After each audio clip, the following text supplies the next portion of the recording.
Welcome back to BCN news.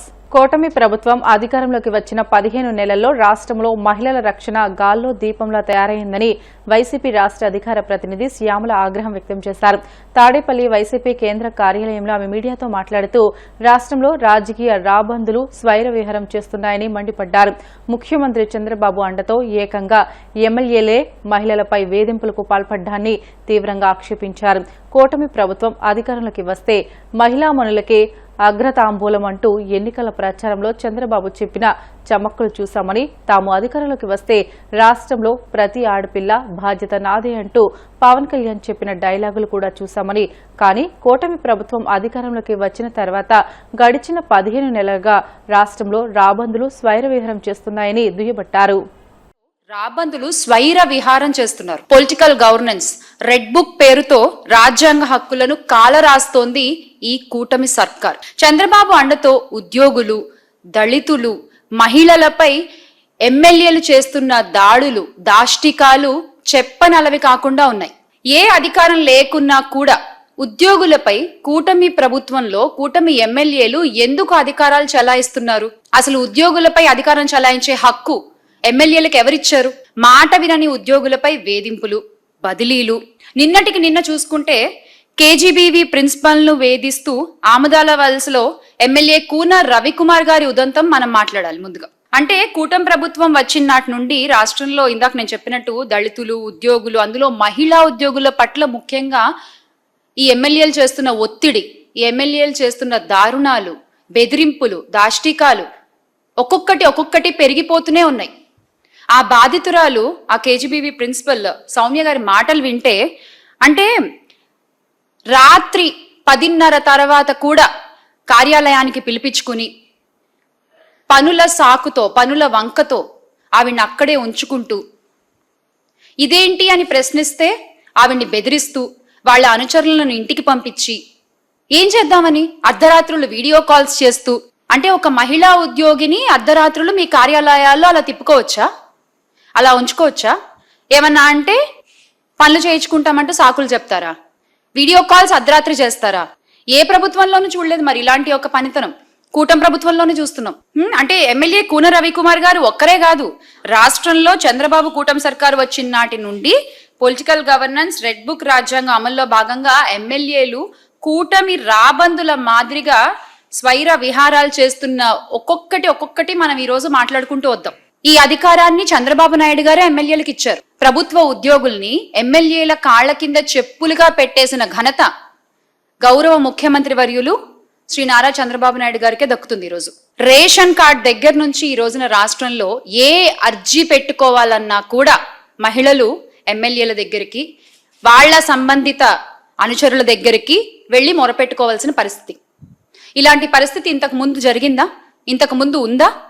ఏ రోజు కూడా ఈ కూటమి ప్రభుత్వం మహిళలకి అన్యాయం జరిగిన చోట అన్యాయం చేసిన వాడి వైపే నించున్నారు తప్ప అన్యాయం జరిగిన మహిళ వైపు ఏ రోజు ఈ కూటమి ప్రభుత్వం నించోలేదు ఈ రోజు వరకు.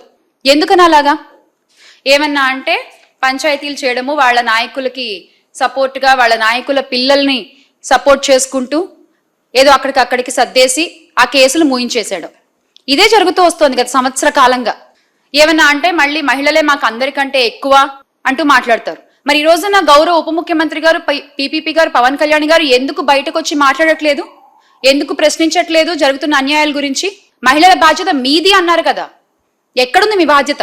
మహిళల్ని సమానంగా చూస్తూ వాళ్ళ సాధికారత కోసం కృషి చేస్తాము అంటూ కబుర్లు చెప్తారు. ఈ రోజున మహిళలు ఏంటండి, ఎస్పీలే భయపడుతున్నారు. అసలు మీ పాలనలో ఎస్పీలే, ఐపీఎస్ అధికారులే భయపడుతున్నారు మీ పాలనలో. ఎస్సీ సామాజిక వర్గానికి చెందిన సీనియర్ ఐపీఎస్ సంజయ్ కి నిష్పక్షపాతంగా పనిచేస్తారనే పేరుంది, అవునా కాదా? ఆయనకు ఏ రాజకీయ పక్షానికి కొమ్ము కాయరని ఐపీఎస్ అధికారులే స్పష్టం చేస్తూ ఉంటారు. ఆయన కూడా మీ నిధుల్లో దుర్వినియోగానికి బలైపోయారు. సో ఇలాగా ప్రతి చోట ఎక్కడ మహిళలకు అన్యాయం జరుగుతున్నా అక్కడ ముందు నిలబడేటువంటి పార్టీ వైఎస్ఆర్ కాంగ్రెస్ పార్టీ అని సగర్వంగా తెలియజేసుకుంటున్నాం. ఎందుకంటే మా అధినాయకులు వైఎస్ జగన్మోహన్ రెడ్డి గారికి మహిళలపై అపారమైన గౌరవం, ప్రతి మహిళని కూడా సొంత చెల్లిలా చూసేటువంటి విశాల హృదయం అయింది. కాబట్టి రాష్ట్రంలో ఏ ఆడపిల్లకు అన్యాయం జరిగినా కూడా ముందుండి ప్రశ్నించేటువంటి పార్టీ వైఎస్ఆర్ కాంగ్రెస్ పార్టీ. ప్రశ్నించే పేపర్ సాక్షి, కవర్ చేసేటువంటి ఛానల్ సాక్షి మీడియా. వైసీపీ అధినేత మాజీ ముఖ్యమంత్రి వైఎస్ జగన్మోహన్ రెడ్డి రాజంపేట ఎమ్మెల్యే ఆకేపాటి అమర్నాథ్ రెడ్డి సోదరుడు అనిల్ కుమార్ రెడ్డి కుమారుడి వివాహ రిసెప్షన్ కు హాజరయ్యారు. ఆకేపాడిలోని ఆకేపాటి ఎస్టేట్స్ లో జరిగిన వివాహ రిసెప్షన్ లో నూతన వధూవరులు వరదీక్షిత రెడ్డి, సాయి అనురాగ్ రెడ్డిలకు జగన్ వివాహ శుభాకాంక్షలు తెలిపి ఆశీర్వదించారు.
మాజీ మంత్రి కురసాల కన్నబాబు తండ్రి సత్యనారాయణ మృతి పట్ల వైసీపీ స్టేట్ కోఆర్డినేటర్ సజ్జల రామకృష్ణారెడ్డి, ఎమ్మెల్సీలు బొత్స సత్యనారాయణ, లేళ్ల అప్పిరెడ్డి తదితరులు దిగ్భ్రాంతి వ్యక్తం చేశారు.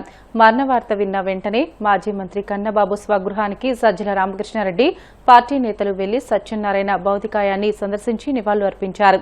కన్నబాబు కుటుంబ సభ్యులను ఓదార్చి ధైర్యం చెప్పారు.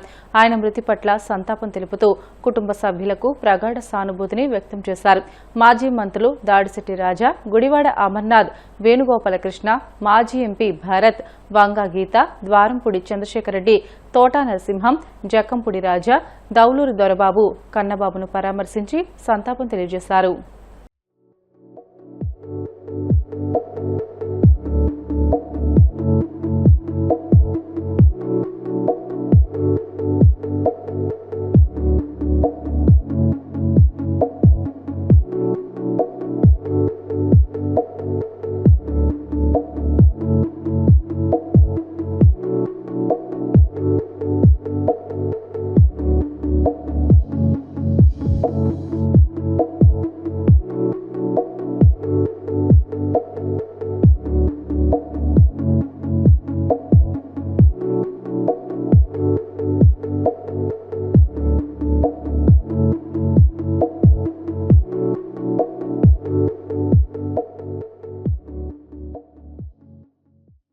కారులో వచ్చి బస్సు ఛార్జీకే మీరు వెళ్లే చోటకు తీసుకువెళ్తామని నమ్మించి దారి దోపిడీకి పాల్పడిన 3 నిందితులను అరెస్ట్ చేసి వారి వద్ద నుండి 3,15,000 రూపాయల విలువగల బంగారు వస్తువులను తాడేపల్లిగూడెం టౌన్ పోలీసులు స్వాధీనం చేసుకున్నారు.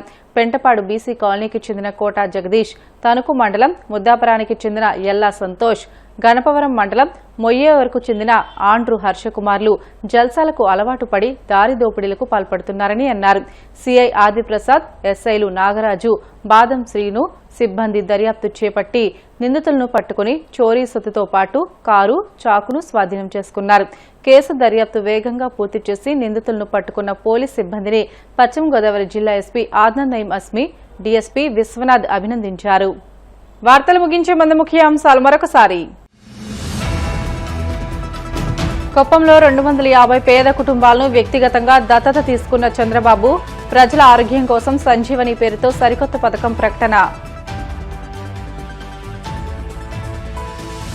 ఉపరాష్ట్రపతి ఎన్నికల్లో తెలుగువాడిని గెలిపించుకుందామని పిలుపునిచ్చిన తెలంగాణ సీఎం రేవంత్, తెలుగు రాష్ట్రాలకు చెందిన పార్టీలు ఇండియా కూటమి అభ్యర్థికి మద్దతు ఇవ్వాలని విజ్ఞప్తి. రాష్ట్రంలో మహిళల రక్షణ గాల్లో దీపంలా తయారైందన్న వైసీపీ రాష్ట్ర అధికార ప్రతినిధి శ్యామల, అధికార పార్టీ ఎమ్మెల్యేలే మహిళలను వేధించడం సిగ్గుచేటని వ్యాఖ్య.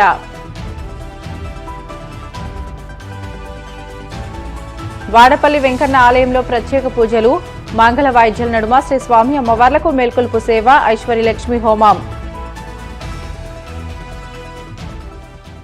ఇవి ఇప్పటి వరకున్న బులెటిన్లోని అప్డేట్స్. మరిన్ని వార్తల కోసం BCN digital YouTube channel, Facebook పేజీని ఫాలో అవ్వండి. అప్డేట్ వార్తల కోసం ప్లీజ్ డూ సబ్స్క్రైబ్.